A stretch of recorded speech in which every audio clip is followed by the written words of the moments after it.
अब राजनीतिक खबरों की तरफ चलते हैं, जहां हंगामे के साथ शुरू हुआ मानसून सत्र हंगामे के साथ ही खत्म हो गया। इस सत्र का अधिकांश हिस्सा हंगामे की भेंट चढ़ गया और इसकी वजह रही सरकार और विपक्ष के बीच टकराव।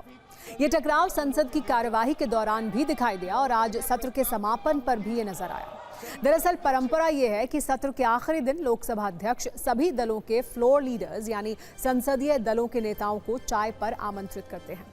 इस कार्यक्रम में प्रधानमंत्री और नेता विपक्ष भी शामिल होते हैं, लेकिन इस बार सरकार से नाराज विपक्ष ने इस पारंपरिक चाय पार्टी का बहिष्कार किया। विपक्षी फ्लोर लीडर्स इसमें शामिल नहीं हुए, जबकि एनडीए के फ्लोर लीडर्स मौजूद रहे। इन घटनाओं के अलावा राजनीतिक गलियारों में संविधान के 130वें संशोधन को लेकर भी काफी चर्चा है।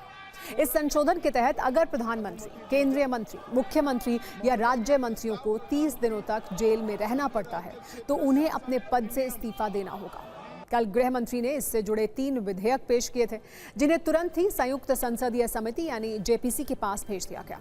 अब जल्द ही इस बिल पर विचार करने के लिए संसद की 31 सदस्यों वाली जेपीसी बनाई जाएगी। संविधान के 130वें संशोधन को लेकर शीघ्र ही जेपीसी का गठन होगा। इस समिति का कार्यकाल आगामी सत्र यानी शीतकालीन सत्र के पहले सप्ताह के अंतिम दिन तक तय किया गया है, यानी करीब 3 महीनों के भीतर जेपीसी को अपनी रिपोर्ट संसद के सामने प्रस्तुत करनी होगी। क्योंकि ये एक संवैधानिक संशोधन विधेयक है, इसलिए इसे पारित कराने के लिए संसद के दोनों सदनों में 2/3 बहुमत आवश्यक होगा। फिलहाल मोदी सरकार के पास दोनों सदनों में 2/3 बहुमत नहीं है। अब सवाल यह है कि संसद के दोनों सदनों में 2/3 बहुमत न होने के बावजूद केंद्र सरकार संविधान के 130वें संशोधन विधेयक को कैसे पारित करवा पाएगी। आखिरकार इस विधेयक को लाने के पीछे सरकार की मंशा क्या है?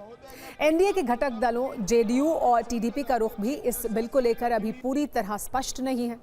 हालांकि जेडीयू के कार्यकारी अध्यक्ष संजय झा इस विधेयक को स्वागत योग्य बता रहे हैं।